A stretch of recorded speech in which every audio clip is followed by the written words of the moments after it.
Welcome to Manual Education. Welcome to this video. So, in this video, we are going to discuss legal reasoning, Indian Penal Code, most expected question in the MH Law CET. So, guys, students regular basis पे पूछते रहते हैं कि कौन से questions Indian panel code से आएंगे. So guys, here is the solution. Before moving ahead, these are the social media handles. You can follow us on Instagram and Facebook. You can join our Telegram channel and WhatsApp group. Guys, don't forget to subscribe our YouTube channel and share this video with your friends so they can get to know what are the most expected questions in the MS Law CET. Moving ahead, you can kickstart our preparation with your crash course batches. So you can take that full course and sectional course. Also, you can take the mock test, or you can buy books and ebooks. For all that, you have to visit manualedu.com/lawentrance. Also, you can connect with us on a call and WhatsApp on the number 8828581455. So, moving ahead to the question. Question number 1, principle: whoever intended to take a dishonestly any movable property out of the possession of any person without that person's consent moves that property. Now, यहाँ पे क्या बोला है? कोई भी person intending to take dishonestly any movable property. As most important part is any movable property. Immovable property कोई भी किसी के possessions में से ले नहीं सकता. याद रखो, any person without that persons consent, मतलब जो ओनर है उसकी कंसेंट के अलावा अगर आप उसकी property dishonestly, movable property dishonestly capture करने की ट्राई करते हो तो उसको क्या कहेंगे हम लोग? थेफ्ट कहेंगे. इमूवेबल प्रॉपर्टी के लिए अलग होगा, यहाँ पे मूवेबल प्रॉपर्टी की बात की जा रही है. So only applicable to the movable property. So coming to the fact guys, यहाँ पर फैक्ट क्या बोला है? Ram cuts down a tree on a Pinku's ground. He cuts down the trees on the Pinku's ground and then with the intention of dishonestly taking the tree. Dishonestly taking the tree, this is the most important fact in it, because यहाँ पे ये prove होता है कि ये dishonesty है. क्योंकि यहाँ पे अगर क्लियरली ये मेंशन नहीं किया होता डिसऑनेस्टी तो शायद हमारा आंसर चेंज हो सकता है. तो यहाँ पे क्या बोला है? Dishonestly taking the tree cut of Pinku's position without Pinku's consent. Pinku के कंसेंट के बिना क्या कर दिया? उसकी जो वो ट्री है वो काट के अपने पोजीशन में राम ने ले ली. चलो, option A says Ram can be prosecuted for a theft. Okay, Ram can not be prosecuted for a theft. देखो यहाँ पे डिसऑनेस्टली बोला हुआ है तो prosecuted, can not be prosecuted would not be the answer. Can be prosecuted for a attempt to theft. Attempt to theft नहीं बोल सकते क्योंकि थेफ्ट तो पूरा हो चुका. D, Ram has neither committed theft nor attempt to commit a theft. ये भी wrong है. Option A would be your correct answer. So, moving to the next point, principle: preparation is not an offense except the preparation of some special offenses. क्या बोला है? Preparation is not an offence. Guys, principle को पढ़ते ही समझ में आना चाहिए कि ये क्वेश्चन कहाँ से आया है. अगर समझो, अभी कभी कभी ऐसा होता है कि कुछ पॉइंट जो होते हैं ना वो सिमिलर होते हैं, तो यहाँ पर प्रिपरेशन की बात हो रही है. प्रिपरेशन की बात किस में होगी? आईपीसी में होगी. So you won't have to like, आपको ये नहीं होना चाहिए कि मुझे नहीं समझ में आ रहा है, प्रिंसिपल कहाँ से है, कनेक्ट नहीं कर पा रहा हूँ, ये नहीं होना चाहिए. सिंपली प्रिपरेशन की बात कहाँ होती है? क्राइम में होती है. ऑफेंस की बात कर रहे हैं तो it is question from the IPC. Preparation is not an offence except the preparation of the some special offences. Special offences की प्रिपरेशन है तो ही वो क्या होगा? ऑफेंस होगा. अदरवाइज वो ऑफेंस नहीं कंसिडर होगा. प्रिपरेशन को ऑफेंस नहीं कंसिडर करेंगे. Fact: Ramesh keeps a poisoned halwa in his house wishing to kill a Binoy whom he invited to party and to whom he wishes to give it unknown to Ramesh. His only son takes the halwa and dies. In this case, Ramesh is liable for murder. He is not liable for murder since it is the preparation alone. He is liable for culpable homicide and none of the above. Guys, यहाँ पे देखो, यहाँ पे उन्होंने क्या बोला है कि Ramesh gives a poisoned halwa in his house wishing to kill. Wishing to kill, not certainly उसने वो एक्शन कंप्लीट नहीं की. He is only wishing to kill Binoy whom he invited to party and to whom he wishes to give it unknown to Ramesh. मतलब क्या कि यहाँ पर वो उसको देना है, मतलब उसको बिनोय को खिलाना है और बिनोय को मारना भी है. बट द थिंग इज कि रमेश को वो पता भी नहीं चलना चाहिए, बिनोय को पता भी नहीं चलना चाहिए, बट वो उसको जहर दिलाना चाहता है, जहर देना चाहता है. Simply he want to kill the simply Binoy. Now what happens is in this case, यहाँ पे सिर्फ प्रिपरेशन है. This is a preparatory act. ठीक है, ये प्रिपरेशन है. It's not a complete offence नहीं हुआ, कंप्लीट क्राइम नहीं हुआ. सो यहाँ पर liable for murder and liable for culpable homicide दोनों भी एलिमिनेट होते हैं. Option B and D remains. Now none of the above आ नहीं सकता बिकॉज ऊपर क्या बोला है? He is not liable and that is correct. He is not liable for the murder since it is only the preparation alone. So option B would be a correct answer and D would get eliminate. Come to the question number 3. Now, principle. Penal laws provide that whoever voluntarily has a carnal intercourse against the order of the nature with any man or a woman shall be punished for a rape. Okay, so यहाँ पे क्या बोला है? Penal laws provide what? Whoever voluntarily has a carnal intercourse under the order of nature with any man or a woman, किसी भी man और a woman के साथ कोई भी carnal intercourse, that is a physical intercourse अगर होता है, so we will call it as a rape. voluntarily has a carnal intercourse, very important guys, यहाँ पे बोला है voluntarily, ठीक है, तो खुद से voluntarily has a carnal intercourse against the order of a nature, against the order of a nature, that means what कि that person should not be the human being, ठीक है, तो यहाँ पे वो क्या होगा, रेप कंसिडर होगा. सो यहाँ पर ह्यूमन बीइंग नहीं होगा, तो simply it would be animal, simple. चलो ना गाइज, कमेंट करके बताना कि ये सेक्शन क्या है, इसका सेक्शन नंबर मुझे कमेंट में बताना कि इसका सेक्शन नंबर कौन सा है. ओके, रेप का section number and what exactly the sub section और the section for this carnal intercourse with the against the order of the nature. तो इसके रिगार्डिंग जो सेक्शन है वो कमेंट बॉक्स में जरूर बताना. Now facts. A police officer found a man engage in a carnal intercourse with an animal. Just मैंने बोला था कि यहाँ पर against the order of a nature बोला है, that mean sexual intercourse is with the animal. यहाँ पे out of the order of nature है, लाइक जो नेचर में सेक्स होना चाहिए वो तो ह्यूमन बींग्स के बीच में होना चाहिए, टू ह्यूमन बींग या फिर to similar type of beings के बीच में हो सकता है, लिविंग बींग्स के बीच में हो सकता है. So that would be amounts to a natural sex, but it is not a natural intercourse, it is a out of the nature, out of the order of a nature. तो simply it is what, it is with an animal. The police officer arrested the man and produce him before the court. क्या किया police officer ने, arrested him and produce before him the court. Now what court will decide? Option A, the court will not punish the police officer. Court will not punish the police officer. अब police officer को क्यों भाई punish करना है, police officer की क्या गलती. चलो ठीक है, ये तो एलिमिनेट हो जाता है. Court will punish the police officer, ये भी गलत है, पुलिस ऑफिसर को क्यों पनिश करना है. चलो option C and D consider करो.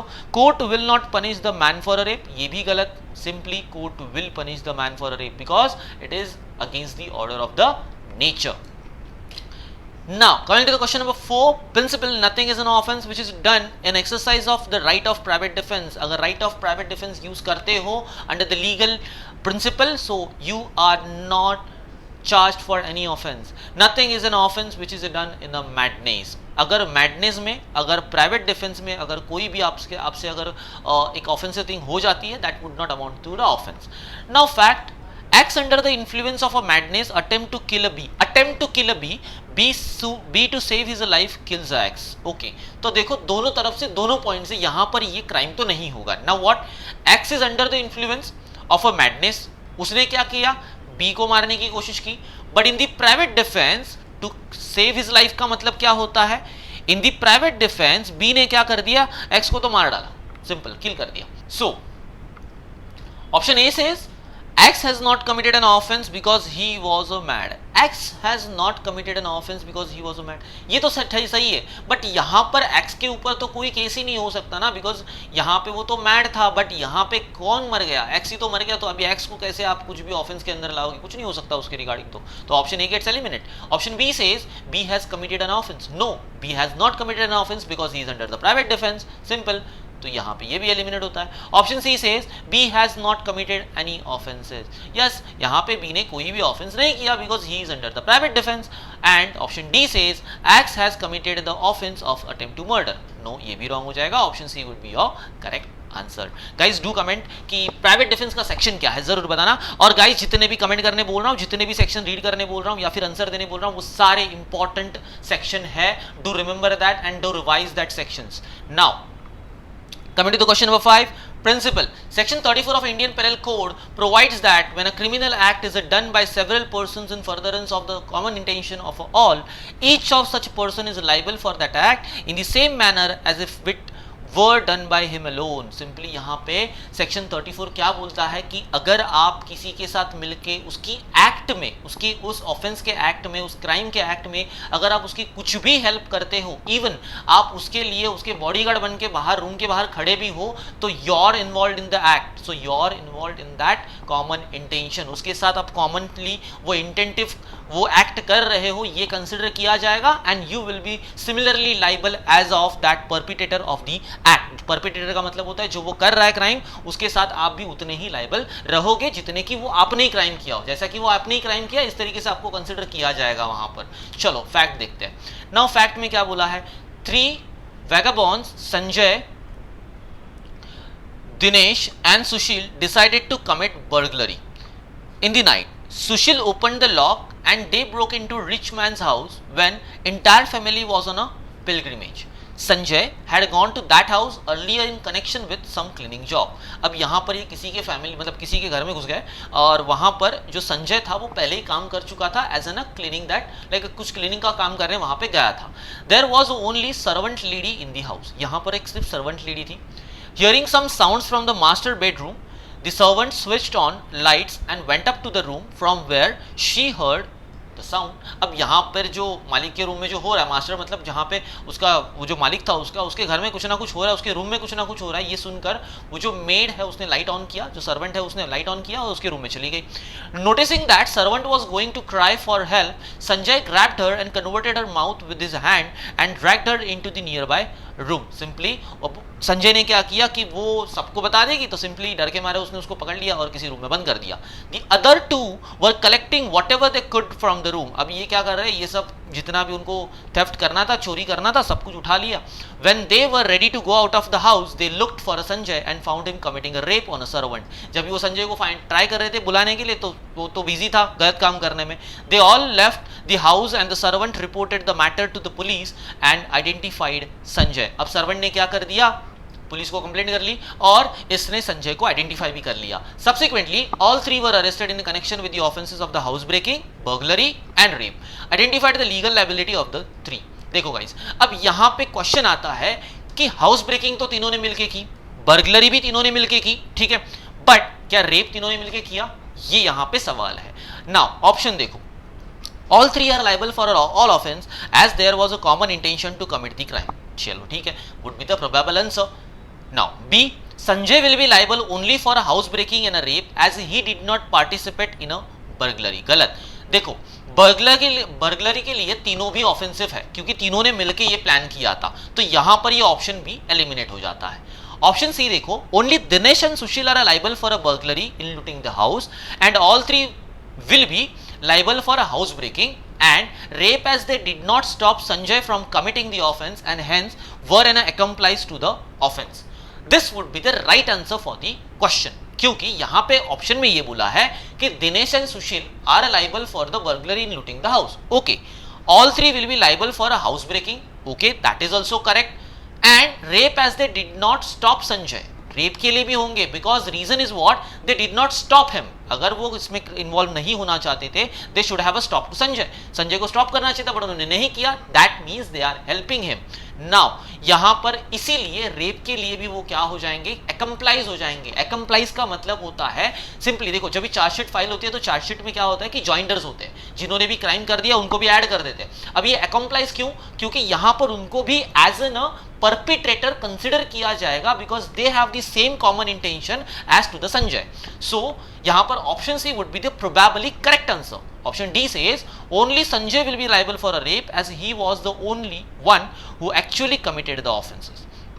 अब देखो यहाँ पे क्या बोला है कि only Sanjay will be the liable for the rape as he was the one who actually committed the offence. यहाँ पर सिर्फ संजय ने रेप किया है तो सिर्फ संजय ही रेप के लिए लाइबल हो जाएगा। गाइस ये ऑप्शन करेक्ट हो सकता था but the reason behind this कि ये करेक्ट नहीं है, यहाँ पर बाकी की दो जो ऑफेंस है जैसे कि बर्गलरी एंड हाउस ब्रेकिंग, इसके बारे में कोई भी डिस्कशन नहीं है, तो option D gets eliminate. Now coming to the option A and C, अब ए एंड सी में कंफ्यूजन है, हमें एलिमिनेट करना है। What we will do, all three are liable for the all offences as there was a common intention to commit the crimes. देखो यहां पर common intention to commit the crime जो है वो किसमें था, वो किस लिए था, तो कमिट अ बर्गलरी। देखो क्या बोला है, 3 vagabonds Sanjay, Dinesh and Sushil decided to commit the burglary. तीनों ने मिलकर क्या डिसाइड किया था, बर्गलरी करने का डिसाइड किया था, तो बर्गलरी के अंडर तीनों का कॉमन इंटेंशन था। In the night Sushil open the lock and they broke into the rich man's house when the entire family was on a pilgrimage. Sanjay had gone to that house. अब यहाँ पे वो सब जो भी लाइट ऑन होता है, फिर वो उसके रूम में जाता है, उसको बंद करता है। ये सब होने के बाद जब संजय ने जब वो जितने भी चीजें थी जो चोरी करनी थी वो सब तो किया, हाउस ब्रेकिंग करना था वो सब तो किया, but in that case Sushil and Dinesh ने क्या किया, सारी चीजों को कलेक्ट करना शुरू कर दिया। Now here also common intention come, तो बर्गलरी के लिए भी वो लायबल हो गए और हाउस ब्रेकिंग के लिए भी लायबल हो गए। तीसरी चीज, यहां पर रेप करते वक्त जब संजय रेप कर रहा था तो उसको रोकना चाहिए था, वो भी उन्होंने नहीं किया। That means they are also committed the rape also, because वो अकम्प्लाइज हो गए, they are in the common intention with the Sanjay. So in that sense यहां पर ऑप्शन सी एंड ए में से अगर ऑप्शन सी को कंसिडर करोगे, ऑप्शन सी में Dinesh and Sushil are liable for a burglary and looting the house and all three were liable for a house breaking. यहां पे दिनेश एंड सुशील को, ओनली दिनेश एंड सुशील को बोला है are liable for the burglary, but this would not be the correct because only Dinesh and Sushil are not liable for the burglary. यहां पे तीनों ने मिलकर डिसाइड किया था ना, तो option C gets eliminate. Although it is defined clearly, but यहां पे एक मिस्टेक है कि only Dinesh and Sushil are liable for the burglary बोला है, बट अकॉर्डिंगली अगर आप रीड करोगे तो यहां पे बर्गलरी सिर्फ दिनेश एंड सुशील ने नहीं की थी, यहां पे बर्गलरी तीनों ने मिलकर की थी। तो सिंपली यहां पे option C get eliminate, option A would be your correct answer. Okay, coming to the next question, question number 6. Legal principle, it is an offense to obstruct a public servant in due discharge of his duty. अगर public servant अपनी duty कर रहा है तो उसको आप रोकोगे, that would be the offense. The right of the private defense is available to protect one's persons and property. यहाँ पे दो ऑप्शंस है, दो सेक्शंस है, अलग अलग सेक्शन है, दोनों सेक्शन को आपको यूज करना होगा एंड आंसर करना होगा। पहला ऑप्शन बोलता है कि यहाँ पहला सेक्शन बोलता है, मतलब पहला जो प्रोविजन है वो ये बोलता है कि पब्लिक सर्वेंट को रोकोगे तो भी ऑफेंस है, दूसरा प्राइवेट डिफेंस आपका राइट है, ठीक है। चलो, वंस पर्सन एंड प्रॉपर्टी दोनों के लिए फैक्ट सिचुएशन देखो क्या है। Sidhu comes to rescue of his uncle who is sought to be taken into car by some men. कुछ लोग क्या कर रहे थे कि सिद्धू के अंकल को लेके जा रहे थे। सिद्धू क्या किया, सिद्धू हेल्प करने चला गया। In the process he causes injury to some of them. ये प्रोसेस में क्या हुआ कि उसने कुछ लोगों को थोड़ा इंजर कर दिया। Later it turns out that the men were police person in plain clothes trying to enforce a warrant against his uncle. देखो गाइस, यहां पर उस पर्सन को जो है अरेस्ट किया जा रहा था, right. So police are doing their duty, right. Police क्या कर रहे थे, ड्यूटी कर रहे थे, and they have a warrant, so they are in authority, वो अथॉरिटी के अंदर थे और they are in their duty, they are in their obligatory duty, obligation था उनके ऊपर कि they have to arrest Sidhu's uncle. तो अभी यहां पर सिद्धूज अंकल, तो यहां पर सिद्धू के अंकल को अरेस्ट करना ये पुलिस की ड्यूटी थी।